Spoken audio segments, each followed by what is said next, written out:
सखी सहेली।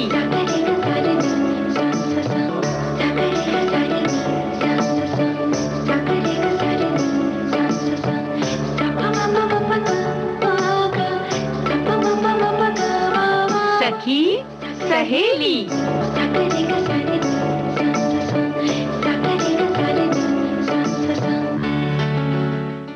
सभी सखियों सहेलियों को हमारा प्यार भरा नमस्कार। अभी मैंने 3 बज गए क्या?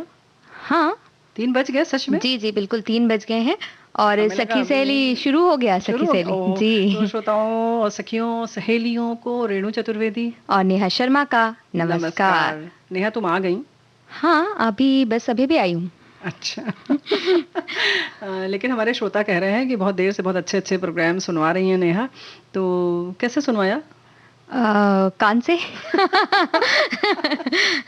हमने तो कार्यक्रम को इस तरंगों के माध्यम से सुनवाया और हमारी सभी सखियों सहेलियों ने बड़े प्यार से सुना। और अभी तक तो वैसे 3 बजे तक तो हमारे सभी श्रोताओं ने भी सुना।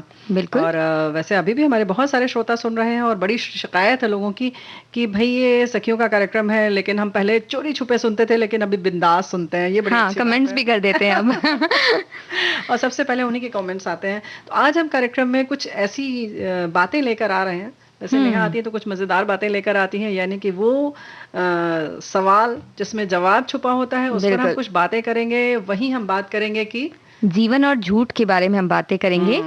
रेसिपीज तो बताएंगे ही, लेकिन साथ ही ये भी बताएंगे ही क्या मतलब बताएंगे, क्योंकि आज शुक्रवार है, बताना पड़ेगा तभी तो अच्छी अच्छी चीजें बनेंगी और शनिवार रविवार को छुट्टी इसलिए दे देते हैं कि अब आप बनाइए अच्छी अच्छी चीजें। और आज पंडित दीनदयाल उपाध्याय जी का जन्मदिन है, तो थोड़ा सा उनके बारे में भी चर्चा करेंगे।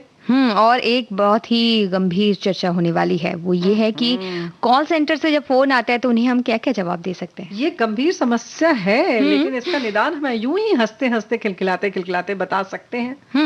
थोड़ा थोड़ा झूठ उसमें भी चलेगा शायद। हाँ तभी तो बातें होंगी झूठ की कि क्यों बोलते हैं हम झूठ लेकिन बहुत सारे ऐसे सवाल हैं, जैसे कि कोई सो रहा है और हम बड़े अच्छे से उसको पूरा हिला के नहीं बल्कि झकझोर के पूछते हैं, सो रहे हो क्या भैया? बहुत जोर से आवाज देते हैं और उसके बाद अरे सो रहे थे वो कहते हैं कि नहीं भाई खराटे तो यूं ही ले रहे थे हम। नहीं बकायदा हम लोग तो हिला के पूछते हैं। अगर ठंडी का दिन है तो रजाई अगर है तो उसको भी बकायदा मुंह पर से हटा के पूछते हैं, सो गए थे क्या? हाँ और उस समय जो ठंडी हवा लगती है वो मतलब सचमुच आंख खोल देती है। हाँ आंखें खुल जाती हैं। और इस तरह से हम पूछते कह रहे आ गए, खाना खा लिया, पानी पी लिया। नेहा उसमें तो बहुत मजेदार ये लगता है कि आगे में तो लगता है कि वैसे तुमने ठीक ठाक तरीके से जवाब दे दिया, शायद मुझसे डर गई।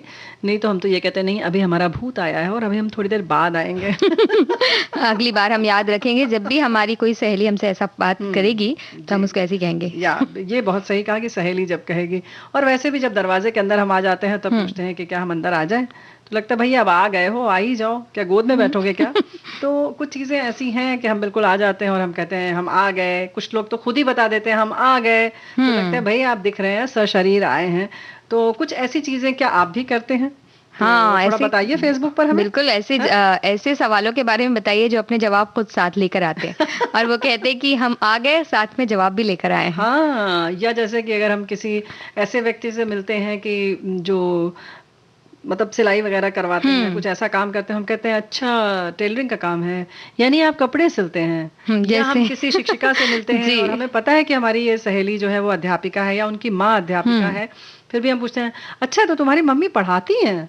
भाई शिक्षिका है तो मतलब पढ़ाती हैं जो जब तक पढ़ाया नहीं जाता तब तक पाठ पढ़ाया जाता है। फिर ऐसे में अगर शिक्षिका के सामने आपने पूछा तो वो अच्छी तरह से हमें पाठ पढ़ाती है। लेकिन क्या कभी हमसे ऐसे सवाल किए गए तो हमने गौर किया गया, या आप खुद तो ऐसे सवाल नहीं करते? और इस सवाल की कैसे जवाब अलग अलग से देते हैं, बहुत से लोग देते हैं। जैसे कि कहा जाता है ना जरा सा आना, तो कहते हैं कितना आए, ऊपर ऊपर का आए कि नीचे नीचे का भी आ जाए कहते हैं थोड़ा सा बताना। तो थोड़ा बताने में समझ में नहीं आता है कि कितना बताया जाए। वैसे ही अक्सर हम कहते हैं कि तुम खाली हो क्या, आ जाओ जरा सा बात करनी है। ठीक है, हम फ्री वाला जो है ना अंग्रेजी वाला जब यहाँ पर इस प्रयोग करते हैं तो बड़ा मजा आता है। और हिंदी में तो ये शायद बहुत हद तक चल जाता है, लेकिन सच में चलता ही है बस। क्योंकि अभी थोड़े दिन पहले जब हम गुजरात गए और हमने ऐसे ही किसी से बोला कि त्रिलोक भाई आप खाली हैं क्या, तो ऐसे उन्होंने इतना बड़ा वाचक चिन्ह वाला मुंह बनाया, उनकी आंखों में इतने बड़ा सवाल था कि ये क्या है, मतलब एक इंसान कैसे खाली हो सकता है, एम्प्टी कैसे हो सकता है। तब मुझे लगा कि नहीं, हमने फिर पूछा आपके पास वक्त है क्या, थोड़ा आप समय हमें देंगे अपना। तब वो ऐसे थोड़ा सा सामान्य हुए और उन्होंने कहा हाँ हाँ आता हूँ, बात करता हूँ, क्योंकि हमने कहा था फोन पर कि आप फ्री हैं, मतलब आप खाली हैं क्या। तो वाकई उनके लिए तो बहुत चौंकने की बात थी। तो कुछ ऐसी जो बातें हैं प्रचलन में तो हैं, लेकिन हम कह देते हैं, अगर ध्यान दिया जाए तो उनके बड़े अनोखे अनोखे मतलब निकलते हैं, मतलब निकल जाते हैं। जैसे कि हम अक्सर जो है गैस जला देते हैं, तो गैस जलाई नहीं जाती अगर हम सचमुच में जला देंगे तो बस गड़बड़ कुछ हो कुछ तो जाएगा। अलग हो जाएगा। तो ये जो है बहुत सारे जो हम लाइनें हैं जो हम बोलते हैं, जिसमें खुद ब खुद बहुत सारे जवाब होते हैं। तो क्या आप पूछते हैं या पूछती हैं, तो थोड़ा सा गौर करिए। तब तक हमें गीत सुनते हैं और तब तक आप गौर करती रहिए। आप ही की कसम, बस अभी आपका, आप ही की कसम, बस अभी आपका जिक्र महफिल में आया कि आप आ गए, जिक्र महफिल में आया कि आप आ गए। चांद की राह में चांदनी के लिए, चांद की राह में चांदनी के लिए हमने दामन बिछाया कि आप आ गए, हमने दामन बिछाया कि आप आ गए। आप ही की कसम, बस अभी आपका जिक्र महफिल में आया कि आप आ गए।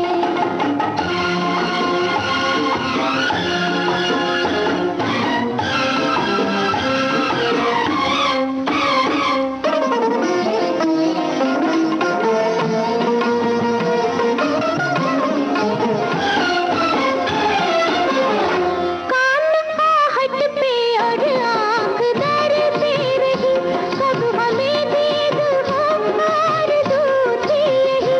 कान आहट पे और आँख डरती रही, कब हमें दीद हो आरज़ू थी यही, कब हमें दीद हो आरज़ू थी यही। शम्मे महफिल की लो, शम्मे महफिल की लो जब जरा कम हुई, हमने दिल को जलाया कि आप आ गए, हमने दिल को जलाया कि आप आ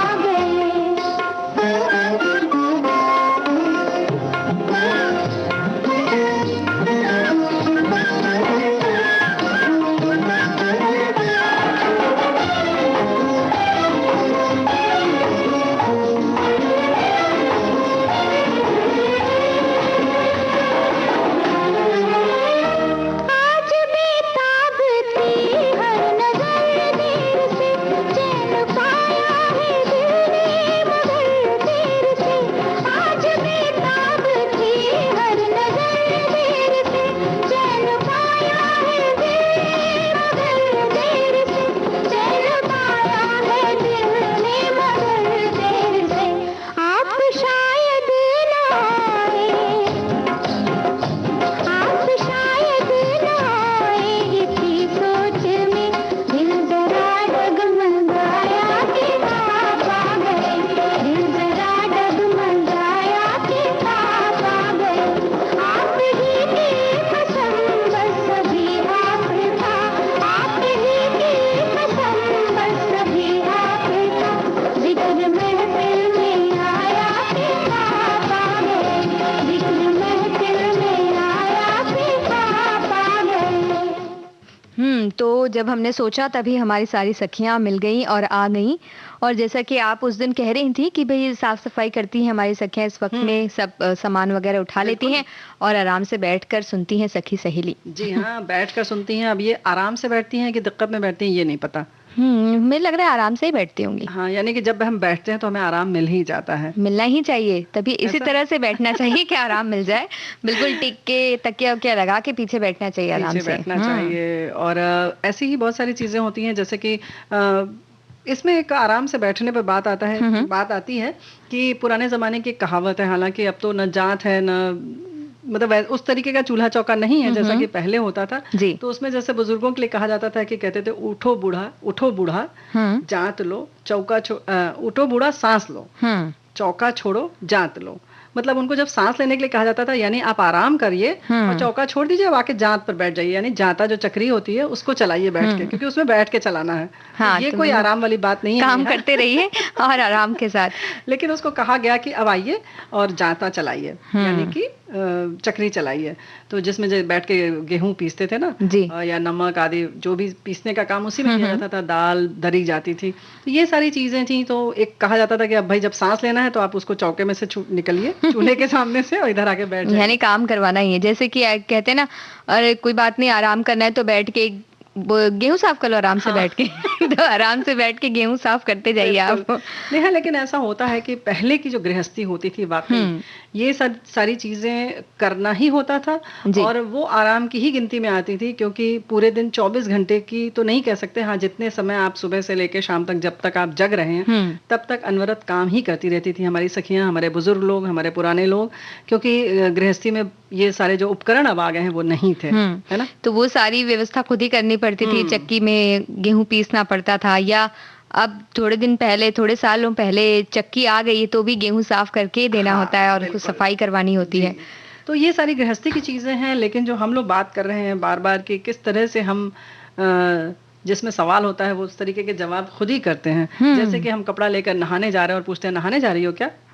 नहीं, नहाने नहीं जा रहे, घूमने जा रहे हैं, बस यूं ही टहल रहे हैं। और अक्सर ऐसा होता है कि जो बाथरूम में होता है उसके लिए हम बड़े बेचैन हो जाते हैं और हम कहते हैं क्या है, कितनी देर लगाओगे, तो क्या कर रहे हो?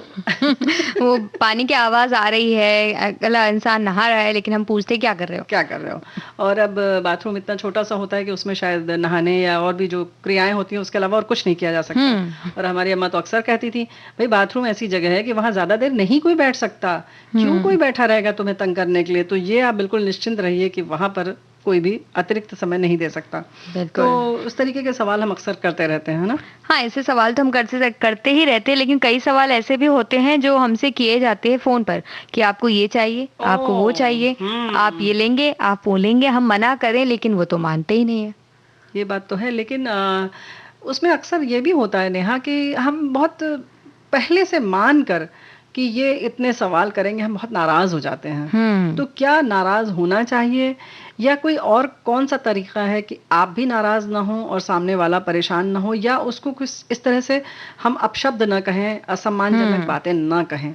हाँ, उस चीज का तो ध्यान रखना चाहिए, क्योंकि जो भी कॉल सेंटर के फोन की हम बात कर रहे हैं, तो उन्हें जो फोन आते हैं वो कई बार ऐसे होते हैं कि नवयुवक नवयुवती जो होते हैं, जिन्हें कुछ अनुभव नहीं होता काम का, तो उन्हें आसानी से काम मिलता है कॉल सेंटर में, और वहाँ उनका एक लक्ष्य निर्धारित कर दिया जाता है कि आपको इतने समय में इतने लोगों से बातें करनी है, इस प्रोडक्ट के बारे में बताना या इस चीज के बारे में बताना है।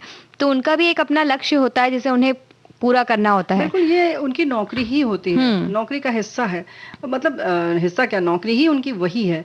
तो जाहिर है कि अब इन सब चीज़ों को भी नहीं टाला जा सकता, लेकिन कोई ना कोई रास्ता भी निकालना पड़ता है, क्योंकि हम कभी कभी बहुत व्यस्त होते हैं या खुद बहुत परेशानी में होते हैं। तो हम लोग जैसा कि हर समय कोशिश करते हैं कि कुछ न कुछ इन सब चीज़ों के लिए रास्ता निकाला जाए, बताया जाए। तो नेहा आज तैयारी करके आई हैं, तो हम लोग ऐसा सोचते हैं कि पहले तो आप उनसे पूरी बात, अगर आपके पास समय है तो पूरा सुन लें और उन्हें धन्यवाद कह दें, बिना कोई अपनी प्रतिक्रिया दिए कि आपको अच्छा लगा या बुरा लगा, आप फोन रख दें। लेकिन वहीं कहीं कहीं जैसे जिंदगी में हमने कहा कि थोड़ा थोड़ा झूठ बोला जा सकता है, तो यहाँ पर भी थोड़ा सा इसको लगाना पड़ेगा। हाँ, कुछ चीजें, कुछ युक्तियां लगा सकते हैं, हम इसे झूठ नहीं कहेंगे। अच्छा, हम इन्हें युक्तियां कहेंगे। मतलब इन्होंने झूठ नहीं कहा तो वो झूठ नहीं है। नहीं, ये झूठ है पर ये हमें पता है। तो ये भी ये बहुत बड़ा सवाल है कि वो झूठ जो हमें पता है सामने वाले को नहीं पता है। भाई वही झूठ है जो आप झूठ वही है जो आप बोल रहे हैं और सिर्फ बोलने वाले को ही पता होता है। ये भी सही बात है। और फोन पर तो बिल्कुल नहीं पता चलता। हाँ, फोन पर नहीं पता चलता। हमारी श्रोता एक लिख रही हैं फेसबुक पर कि आप लोगों ने आते ही इतना हंसा दिया कि आंख से पानी निकल रहा है, और अभी दो चार बातें जब हम बताएंगे तब क्या होगा। तब बड़ी गंभीर स्थिति आ सकती है, तो वो थोड़े से संभल जाए, इसलिए एक गीत सुनवा दें क्या इन्हें? ठीक है, चलिए।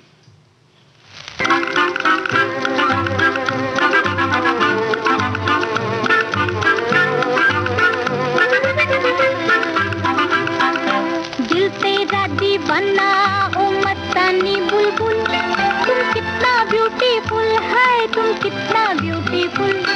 अरे दिल तेरा दीवाना ओ मस्तानी बुलबुल, तुम कितना ब्यूटीफुल है, तुम कितना ब्यूटीफुल। प्यार में तेरे सैया हमें कर डाला पागल, तुम कितना वंडरफुल है, तुम कितना वंडरफुल।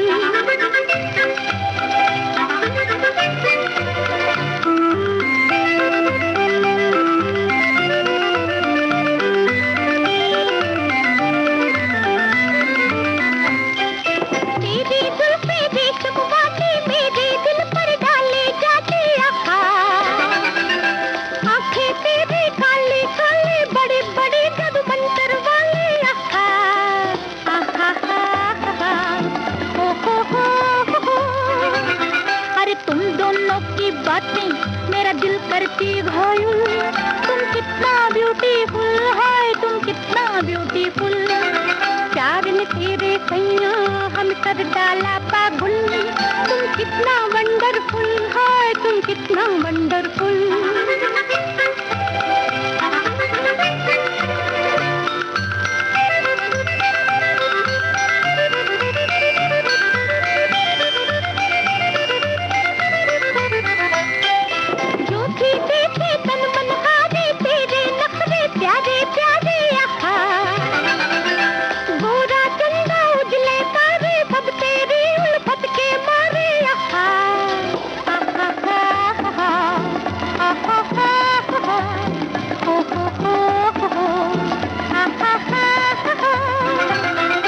हम भी तुम पर मरता, अरे ओ मेरे शागुल, तुम कितना ब्यूटीफुल है, तुम कितना ब्यूटीफुल। प्यार ने तेरे सैया हम कर डाला पागल, तुम कितना वंडरफुल है, तुम कितना वंडरफुल।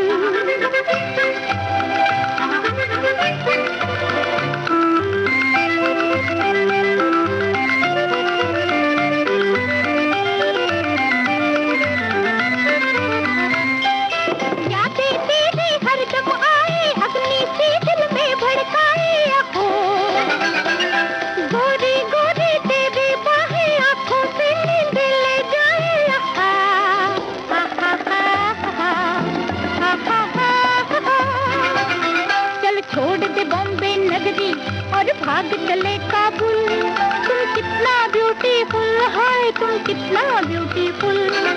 प्यार में तेरे सैया हम कर डाला पागल, तुम कितना वंडरफुल है, तुम कितना वंडरफुल। अरे दिल तेरा दीवाना ओ मस्तानी बुलबुल, तुम कितना ब्यूटीफुल है, तुम कितना ब्यूटीफुल। तो हम जो झूठ की बात कर रहे थे, वो ये झूठ भी बहुत आसानी से बोला जाता है तारीफ में। वंडरफुल हो सबसे, हम कहते हैं क्या वंडरफुल हो, क्या अच्छे लग रहे हैं, वाह वाह बड़े अच्छे लग रहे हैं, बहुत अच्छे लग रहे हैं, ये कपड़ा आपके ऊपर बड़ा अच्छा लग रहा है, ये आपने पहना तो अरे बड़े अच्छे लग रहे हैं आप, हेयर स्टाइल है। मास्क में भी आप बड़ी खूबसूरत लगते हैं। हाँ, और अब एक विषय और मिल गया हमें कि लोगों के मास्क की भी हम तारीफ करते हैं कि क्या मैचिंग है। अक्सर आजकल हो रहा है कि लोगों के पास इतने महीनों से इस्तेमाल कर रहे हैं, तो बहुत सारे हो गए हैं, नंबर बहुत हो गए हैं, तो कहीं ना कहीं रंग मिल जाता है कपड़ों से, तो लगता है अरे वाह क्या मैचिंग मास्क पहना है। रंग मिल भी जाता है और कई बार हम मिला के भी जाते हैं पहनने के लिए। ये झूठ है कि सच, ये बाद में पता चलेगा। ये बात भी है। तो जो हम बात कर रहे थे कि अक्सर जब इस तरीके के फोन आते हैं, कॉल सेंटर से कह लें या लोन से या बैंक से, कहीं से भी आते हैं, या वो अपनी अपनी जो योजनाएं हैं वो बताने की कोशिश करते हैं, तो हम उसके लिए सबसे पहला तो जो हमने कहा कि आप धैर्य से सुने और उसके बाद धन्यवाद देकर बात को समाप्त कर दें। ये बहुत आसान सा तरीका है, बहुत सीधा है, बिल्कुल इसमें कोई मतलब कहीं से आपको सजा वजा नहीं मिलेगी। और सजा तो वैसे भी नहीं मिलेगी झूठ बोलने से भी। अरे मन कभी खराब हो जाता है ना। हाँ, ये भी गलत बोल लो। अच्छा, दूसरा ये कि इसके साथ साथ एक बात और है कि आप सीधे सीधे उनसे माफी मांग लें, या आप अगर थोड़ी तेज तर्रार हैं तो आप बहुत गुस्से में उनसे कह सकती हैं कि आपको नंबर कहाँ से मिला।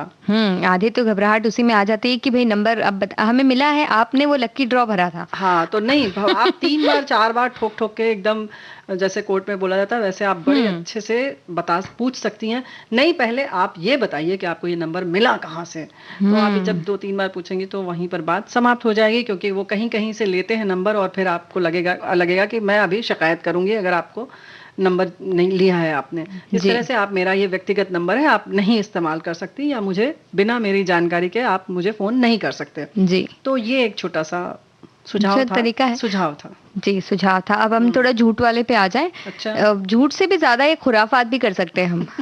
पहले तो झूठ हम ये कह सकते हैं कि भाई हमें ये सारी चीजें नहीं चाहिए, हम बहुत व्यस्त हैं और हम काम में लगे हुए हैं, तो झूठ नहीं है। हाँ, कई व्यस्त रहते हैं तभी फोन आता है। जब खाली बैठे रहते हैं, किसी से बात करनी होती है, तो कॉल सेंटर वाले भी फ्री नहीं होते हमसे बात करने के लिए। बिल्कुल, ये शिकायत भी उनसे कर सकते हैं कि जब हम फ्री रहते हैं तब आप क्यों नहीं करते हैं। और फिर वो अगर हो सकता है टाइम टेबल पूछे तो आप बता सकते हैं उस वक्त जिस समय आप व्यस्त रहते हैं, और जब फिर फोन करें तो कह रहे आज अचानक से हम बहुत व्यस्त हो गए, ऐसा भी संभव है।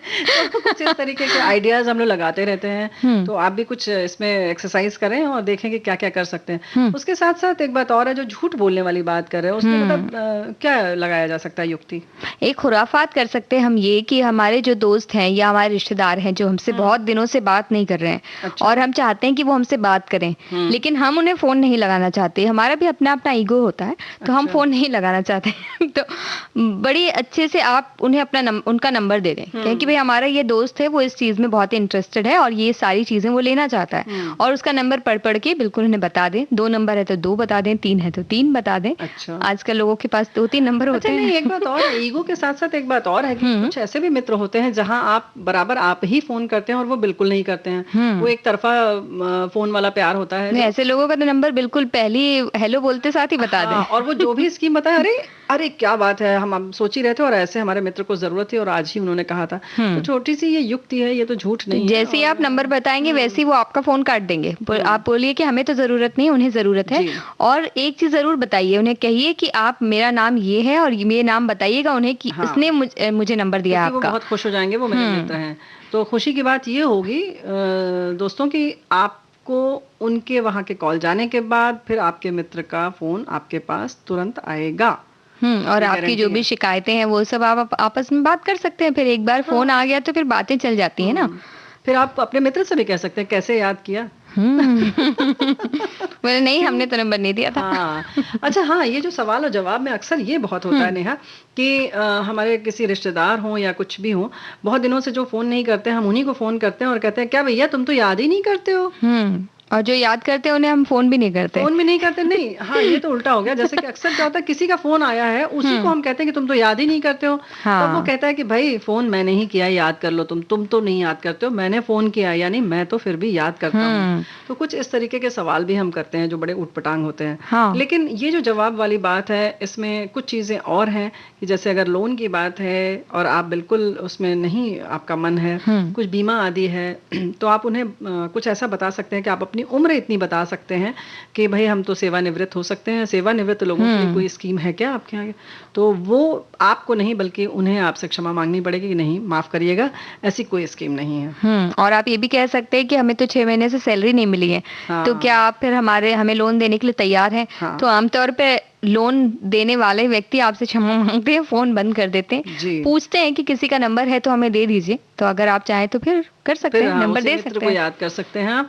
लेकिन उसके साथ साथ एक बात और है कि वहीं आप ये जो बात है सेवानिवृत्ति की बात, उसके साथ साथ आप अपनी आय बहुत कम बता सकते हैं कि हमारी बस इतनी है और हमें बहुत ज्यादा चाहिए पैसे। और फिर आप उनसे 1-2 बार आग्रह करेंगे तो वो खुद ही आपसे पीछा छुड़ा लेंगे। और इसके साथ साथ कुछ इस तरीके की और भी चीज़ें हैं कि आपकी चलिए आर्थिक, अगर उनको पता है कि आपकी आय क्या है तो आप बता दीजिए हमारे परिवार के सदस्यों की संख्या जो है इतनी ज़्यादा है और सब हमारे ऊपर निर्भर है। 10-12 बता सकते हैं आराम से। हाँ, तो इसको हम लोग झूठ की श्रेणी में नहीं रख रहे हैं। ये युक्तियां हैं जो आपको मानसिक सुकून देंगी। तो इसको हम और बाद के लिए, जिंदगी भर के लिए किस्सा हो जाता है ना ये। हाँ। बताने के लिए हमारे पास कि हम बताते जाते हैं कि भाई देखिए हमने ऐसा किया था।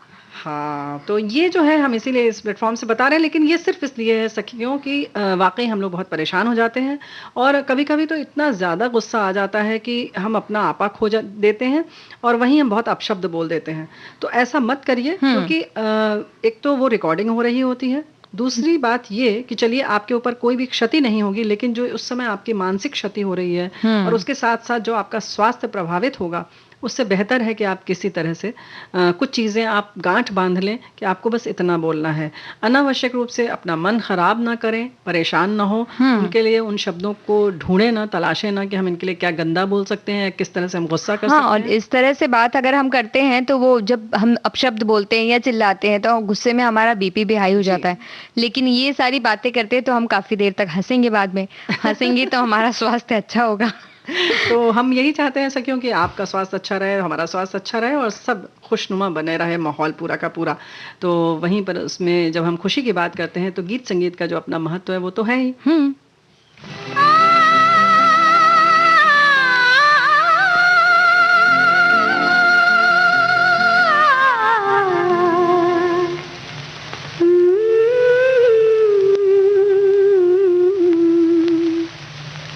और गाओ ना दीदी। मीठी मीठी बातों से बचना जरा, दुनिया के लोगों में है जादू भरा।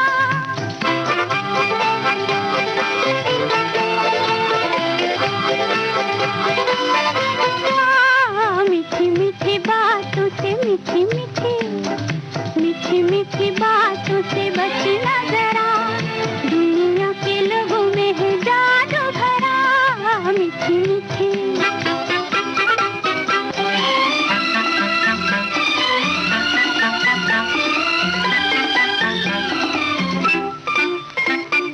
खूब चीज है मुझसे, कोई चोर भी ले न सके। खूब चीज है मुझसे, कोई चोर भी ले न सके। भर ले खजाना तेरा जमाना, जग में रहेगा तेरा नाम सदा। मेहनत से दिन रात पढ़ूंगा, पहला नंबर पास करूंगा। शाबाश मीठी मीठी बातों से बचना जरा, दुनिया के लोगों में है जादू भरा।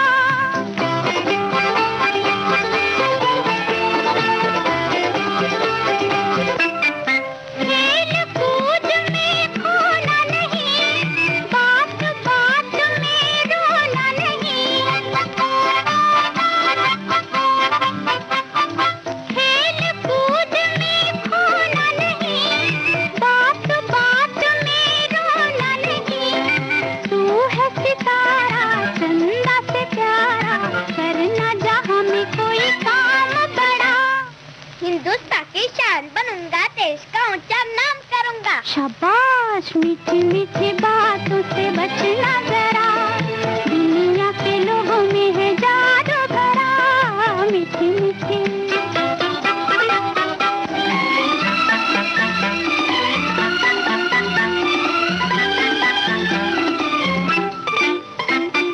झूम झूम तूफान की नजर, राहें घेर ले तेरी अगर। झूम झूम तूफान की नजर, राहें घेर ले तेरी अगर। होगा अंधेरा कोई न तेरा, फिर तू बचेगा कैसे हमको बता। तूफानों से नहीं डरूंगा, हिम्मत से मैं निकल पड़ूंगा। शाबाश मीठी मीठी बातों से मीठी मीठी मीठी मीठी बातों से बचना जरा, दुनिया के लोगों में। कार्यक्रम में लौटते हैं एक छोटे से अंतराल के बाद।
अंतराल के बाद एक बार फिर से स्वागत करते हैं सभी सखियों का कार्यक्रम सखी सहेली में।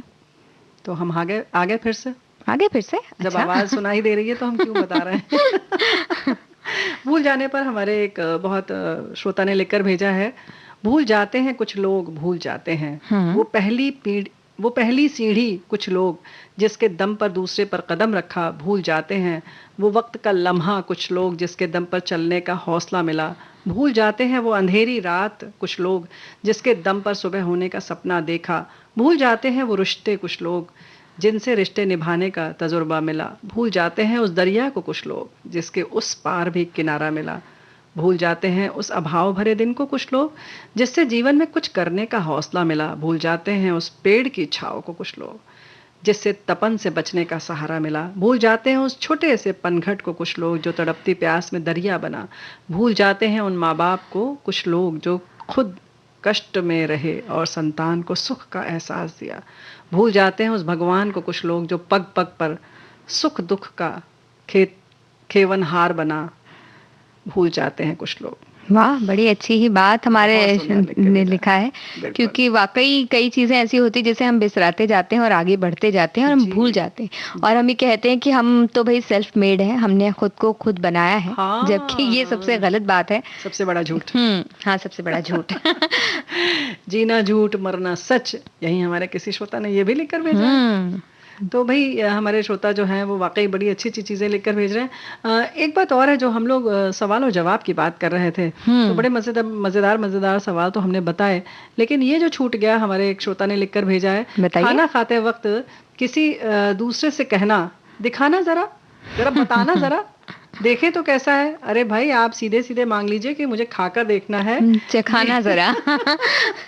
लेकिन अगर ऐसा बोलते दिखाना जरा, तो जरा सा दिखा देना चाहिए। हाँ ना, हाँ, जरा सा दिखा दीजिए। बताना से बोलना चाहिए हाँ ये चीजें हैं उसमें, तो बता देना चाहिए इस तरह से। कहते हैं बहुत थोड़ा सा देना, तो वाकई ऐसा होता है कि बस थोड़ा सा दे के आप रुक जाइए। हाँ, एक बार एक पार्टी में हम गए थे और हमने एक मीठी सी एक चीज थी ऐसी जो उसके बारे में हमें पहचान नहीं हो रही थी कि वो क्या चीज है, पर हमें ऐसा लगा कि चख के देख लेते हैं क्या है, तो हमने कहा एकदम थोड़ा सा देना। तो जो वो परोसने वाले थे उन्होंने एक बूंद उसमें टपका दी। हमने कहा थोड़ा सा और दे दीजिए, तो उन्होंने कहा आपने कहा था थोड़ा सा देना, तुमने थोड़ा सा दे दिया है।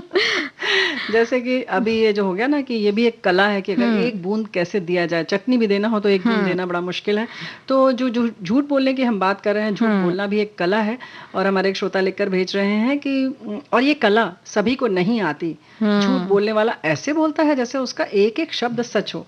हाँ, कुछ बिल्कुल ऐसे महारत हासिल कर लेते हैं झूठ में, पर हम उस वहां तक ना जाते हुए सोचें अगर, तो छोटे छोटे झूठ आमतौर पर सभी अपनी जिंदगी में बोलते हैं। अगर कोई ये कहता है कि मैंने अपनी जिंदगी में कभी कोई झूठ नहीं बोला, तो ये सबसे बड़ा झूठ है अपने आप में ही, क्योंकि कई बार हम मजाक में ही झूठ बोल देते हैं, कभी कभी हम किसी चीज से ऐसे बहाने बनाते हुए झूठ बोल देते हैं, तो हर चीजों में झूठ तो बोलते हैं। सही बात है नेहा। और एक बात और है, जो हम अपने सिर्फ मतलब खुद जो हम बोलते हैं झूठ, सिर्फ वही झूठ नहीं होता है।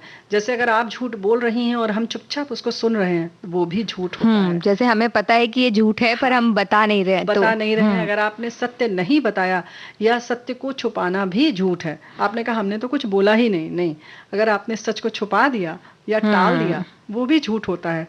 और या जो झूठ बोल रहा है उसकी आप हाँ में हाँ सिर्फ मिला रहे हैं, तो ये इस तरीके का जो झूठ है वो भी झूठ की श्रेणी में आता है। तो ऐसा मत सोचिए कि हमने नहीं बोला, बहुत सारी जगह पे हम ऐसा कोई भी जब इंसान बोलना सीख गया, नहीं ऐसा कह सकते कि जो बोलना नहीं सीखे, बच्चे भी जो कई बार झूठे मूठे रोते हैं ना, हम लोग के साथ, जो बोलना नहीं जानते, उन्हें अटेंशन चाहिए तो वो रोने लगते हैं। जी हाँ, क्योंकि अक्सर हम देखते हैं और कहते हैं देखो इसकी आंख से आंसू नहीं निकल रहा है, सिर्फ चिल्ला रहा है। तो इस तरीके की चीजें होती हैं। तो ऐसा नहीं है, झूठ की जो परिभाषा है वो वाकई बहुत विस्तृत है। हाँ, जब से हम समझना शुरू करते हैं तब से हम किसी ना किसी तरह से झूठ के साथी बनते जाते हैं। लेकिन फिर भी कोशिश तो यही होनी चाहिए कि हम झूठ न बोलें, क्योंकि वैसे भी कहते हैं कि झूठ के पाँव नहीं होते, वो ज्यादा दिन तक नहीं चल सकता, ज्यादा दूर तक नहीं जा सकता। लेकिन ये भी कहा जाता है कि झूठ सच से ज्यादा तेजी से यात्रा करता है, तो बड़ी जल्दी फैल जाता है। जो भी झूठ होता है, अफवाह होती हैं, वो बड़ी जल्दी फैल जाती है। सच को वापस उस जगह पर लाने के लिए बहुत मेहनत करनी पड़ती है, लोगों के मन से उस झूठ को हटाना पड़ता है, जिसमें बहुत मेहनत लगती है। बहुत मेहनत लगती है। और हमेशा हम बात, जब कल भी हम लोगों ने की थी कार्यक्रम में, तोड़ना बहुत आसान है, किसी चीज को बनाना मुश्किल है। जो भी अच्छी चीज होती है उसे करना बहुत मुश्किल होता है। तुमने जैसे कहा ना कि झूठ बहुत दूर तक चला जाता है, तो हमारे एक श्रोता लिखकर भेज रहे हैं कि झूठ के पांव नहीं होते। एक कहावत है कि सच, ये भी कहावत है कि सच जब झूठ पहन रहा होता है, सच जब जूता पहन रहा होता है, तब तक झूठ आधा संसार घूम लेता है। सही बात है। जब सच तैयार हो रहा होता है कि भाई वो आए, सामने आए, प्रकाश में आए, तब तक झूठ बड़ी अच्छी तेजी से फैल चुका होता है। क्योंकि उसे कोई तैयारी नहीं करनी होती है, वो अपने आप में बहुत सशक्त होता है। लेकिन फिर भी इसका मतलब ये नहीं कि हम झूठ बोलें, सच बोलना ही चाहिए। और सच भी है कि ज़्यादा दिन तक जो है वो छुप भी नहीं पाता, सच को सामने आना ही पड़ता है। तो हमारी कोशिश यही रहती है। लेकिन सच तो ये भी है कि आज हम कुछ अच्छा अच्छा खाना बताने वाले हैं। अच्छा अच्छा खाना तो बताएंगे। देखिए, खाना सब अच्छा ही होता है, अच्छा? बस हाँ, बनाने का तरीका होता है। क्या होता है कि कभी हम ऐसे नुक्स निकालते हैं, ये एक बड़ी अच्छी बात है, ऐसा हम सोच रहे हैं कि अच्छी होगी। अच्छा? तो जी, तो ऐसी बात है कि जब नमक कम भी होता है, हो सकता है वो हमारे परिवार के लिए अच्छा खाना नहीं है, पर किसी परिवार में उतने ही कम नमक खाया जाता है। तो इसका मतलब बिना नमक बिना तेल का भी खाना अगर बन गया, तो किसी परिवार के लिए वो अच्छा खाना है। तो इसलिए आप उसको अच्छा माने, और ये 100% सत्य है। ठीक है, तो कुछ हम व्यंजन विधि जरूर बताएंगे, क्योंकि आज शुक्रवार है। तो तब तक सखियां हमारी कॉपी और पेन लेकर बैठ जाएं, और हम उसके बाद उन्हें एक गीत सुनवा देते हैं।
भाई सच झूठ का जो किस्सा है वो वाकई इस तरह से फैल गया है कि हमारे दोस्त लिखकर भेज रहे हैं, सच से बढ़कर कुछ नहीं, लगातार सच बोलने से अद्भुत चरित्र का निर्माण होता है। ये बात बिल्कुल सच है।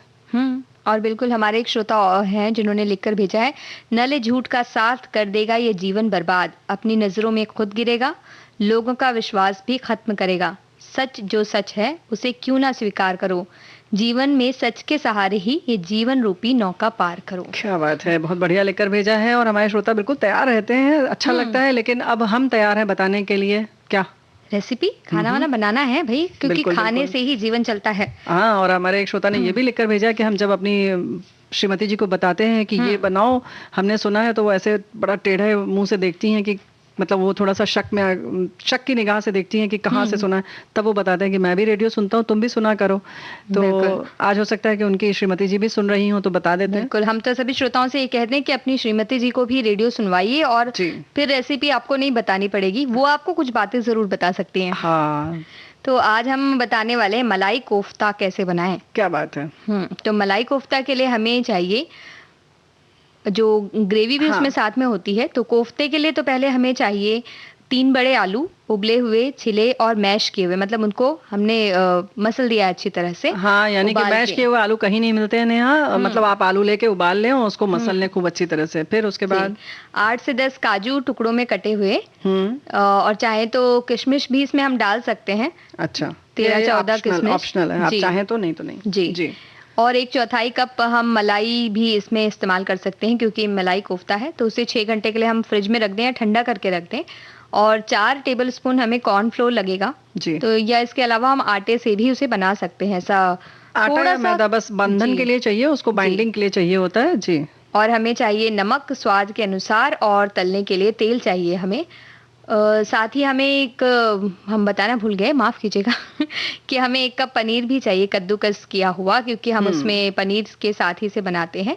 अब ग्रेवी के लिए हम इसमें ले सकते हैं गरम मसाला, लाल मिर्च, 1/4 टीस्पून गरम मसाला और आधा टीस्पून लाल मिर्च, 2 टीस्पून हमें तेल लगेगा, 2 मीडियम आकार के प्याज चाहिए, 2 टमाटर मध्यम आकार के ही, और 1 टीस्पून अदरक लहसुन का पेस्ट लग सकता है, या अदरक लहसुन को आप पीस सकते हैं खुद से जी। आधा टीस्पून हल्दी, 1/4 कप काजू का पेस्ट लगेगा, और 1 तेज पत्ता, 1 टुकड़ा दालचीनी, 2 इलायची, 2 लौंग, 1 टीस्पून कसूरी मेथी, 2 टीस्पून धनिया का पत्ता हमें लगेगा जी। और क्रीम के लिए तो हमने कह ही दिया है, और साथ ही हमें लगेगा नमक।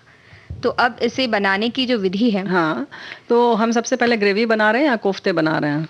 हम पहले कोफ्ते बना रहे हैं, उसके बाद ग्रेवी बनाएंगे जी। और मलाई कोफ्ता इतना कह सकते हैं नाजुक होता है कि इसे कोफ्ते को अगर आपने ग्रेवी में डाला और थोड़ी देर रख के भूल गए तो कोफ्ता और ग्रेवी साथ में मिल जाएगी और आपको ग्रेवी मिलेगी, कोफ्ता आपको खोजना पड़ेगा। बिल्कुल, खोजना तो आप नहीं ढूंढ पाएंगे, क्योंकि वो उसमें मिल चुका होगा, घुल चुका होगा। तो बेहतर है कि पहले हम कोफ्ता बना लें जी।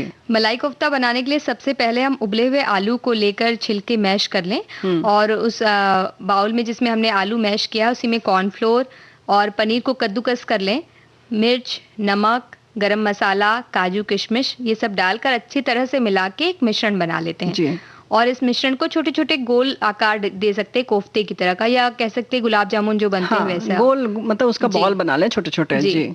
अब एक कढ़ाई में तेल गरम करें और उसमें इन कोफ्तों को डालकर धीरे धीरे तल लीजिए जी। थोड़ी सी आंच मीडियम रख के तलने से ज्यादा अच्छी तरह से ये अंदर से भी पक जाता है। वैसे हाँ, इसको थोड़ा धीमा करेंगे तो थोड़ा कुरकुरा भी रहेगा और ऊपर से खूब अच्छे से लाल कर लें, लेकिन इसमें चूंकि सारी चीजें पकी हुई हैं तो बहुत ज्यादा परेशान होने की जरूरत नहीं है। बस जो कॉर्नफ्लोर हमने लिया है उसको, या हम मैदा अगर इस्तेमाल करते हैं, कोई भी चीज जो आटा इस्तेमाल करते हैं, सिर्फ उनको ही पकना होता है जी। और इस तरह से तलकर इन कोफ्तों को एक प्लेट में निकाल के अलग से रख लीजिए।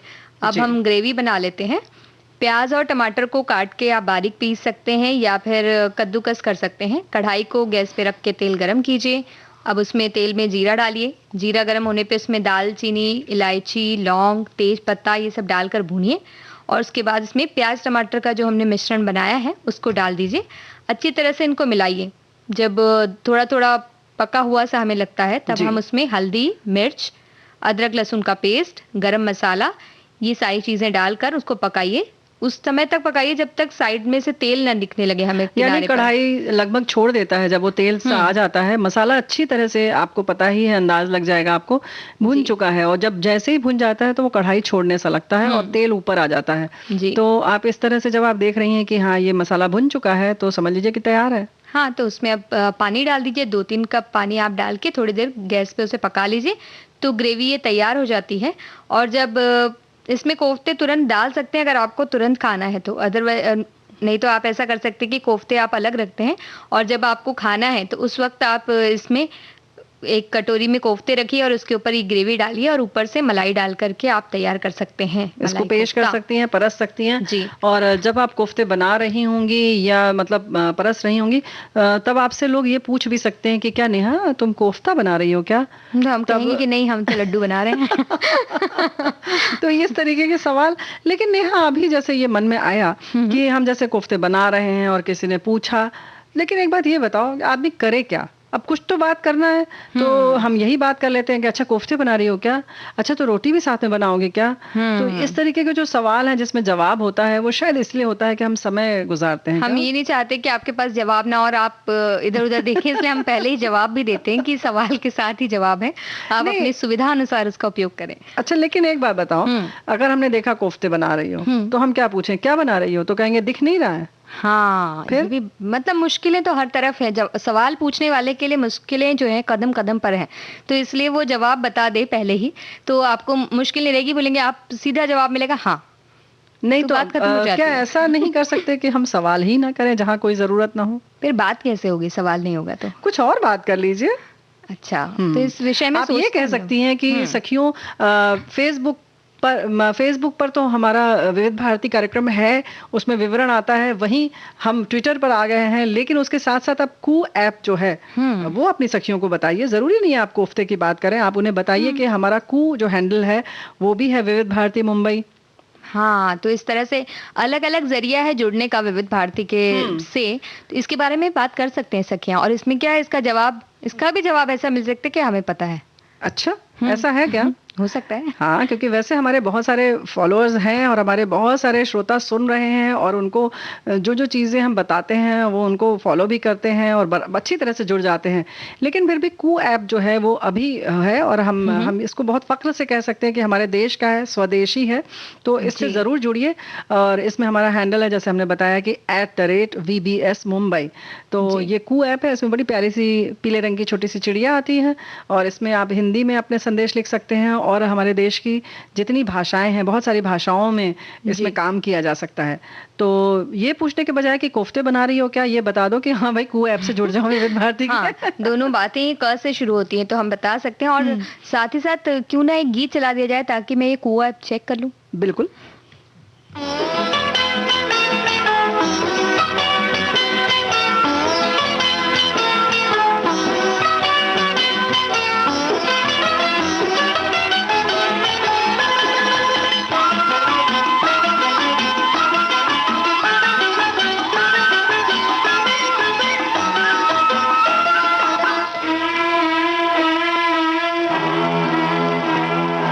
झुक झुक झुक झूम घटा छाई रे,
मन का हर तार बजे, दिल के दर्पण में मेरे कोई मुस्काए, हाय झुक झुक झुक झूम घटा छाई रे, मन मोरा लहराए, पिहू पिहू पिहू पिहू पपिहा गाए, हाय झुक झुक झुक झूम घटा छाई रे, घटा छाई रे, ओ घटा छाई रे, घटा छाई रे, ओ घटा छाई रे, घटा छाई रे।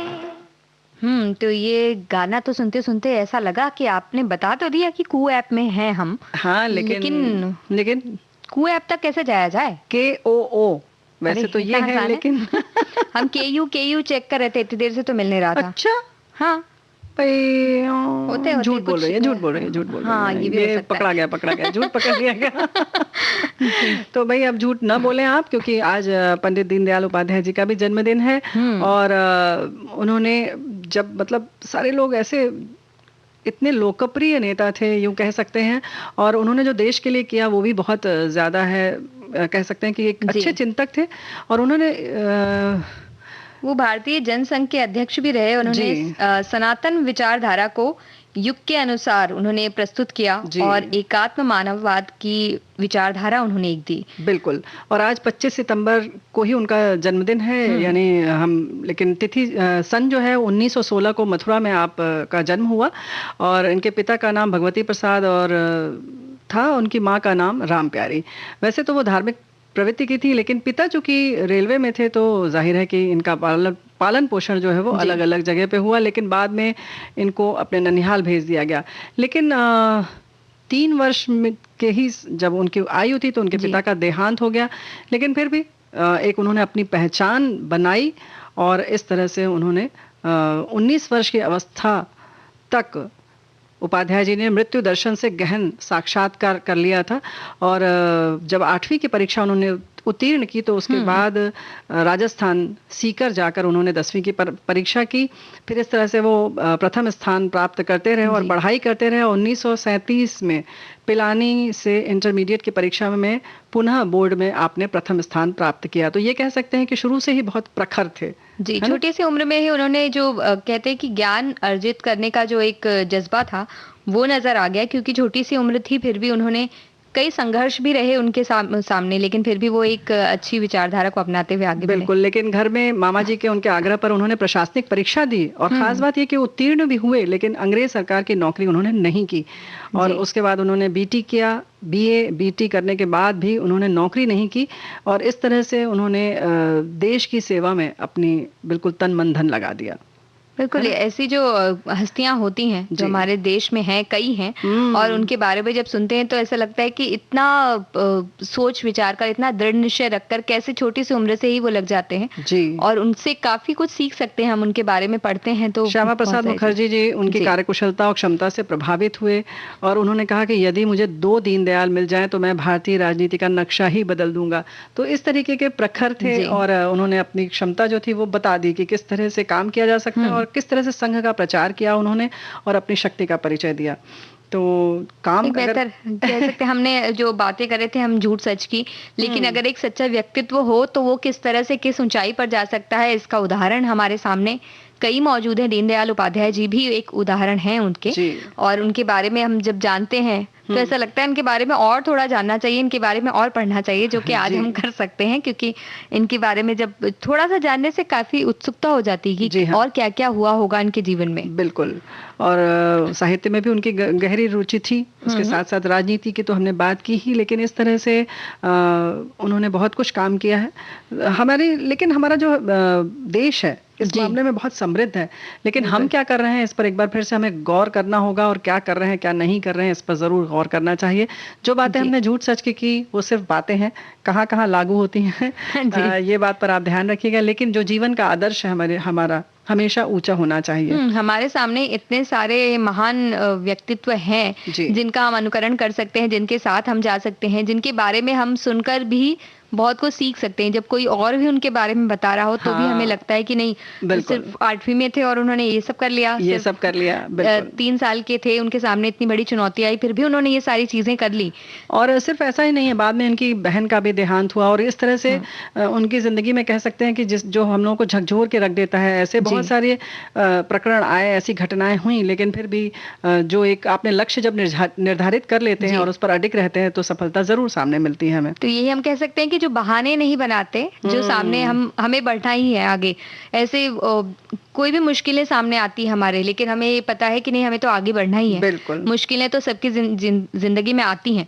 तो ये सोचकर जब आगे बढ़ते जाते हैं तो बहुत सारे ऐसे लोग भी हैं जो इस तरीके के महानुभाव जो हैं, उनको देखकर, उनके बारे में सुनकर भी अपने जीवन में काफी कुछ कर जाते हैं। जी, जब वो हार मान रहे होते हैं उस वक्त भी उन्हें याद आता है कि उन्होंने तो हार नहीं मानी, तो हम कैसे मान लें। तो ये हमारे लिए कह सकते हैं आदर्श के रूप में सामने रहते हैं। लेकिन जब आगे बढ़ने की बात आ रही है तो अब कृपया आगे आगे न बढ़े नेहा जी, क्योंकि अब घड़ी बहुत आगे बढ़ रही है और 4 बजाने वाली है। अब वक्त को कौन रोक सका है भला, है ना? लेकिन कार्यक्रम तो रोकना पड़ेगा। नहीं, कार्यक्रम रोकने में भी वक्त है। तो आप अभी 5 मिनट जो भी 5 सेकंड भी जो बाकी होता है उसमें भी हम चाहते हैं कि हम अपनी सखियों से बातें करते रहें। तो हम रुकना ही नहीं चाहते हैं। तो इस तरह से लेकिन हमारी एक श्रोता ने लिखकर भेजा है फेसबुक पर कि एक झूठ बोलने के लिए 100 झूठ बोलना पड़ता है, तो इसलिए बिल्कुल झूठ न बोले कि आपके पास कितने सेकंड बचे हैं। जो भी सेकंड बचे हैं, 5 सेकंड बोलते हैं तो अब तक 3 ही बचे होते हैं। तो अभी सखियों सहेलियों से इजाजत ले लेते हैं। इजाजत दीजिए नेहा शर्मा और रेणु चतुर्वेदी को स्वीकार कीजिए। नमस्कार।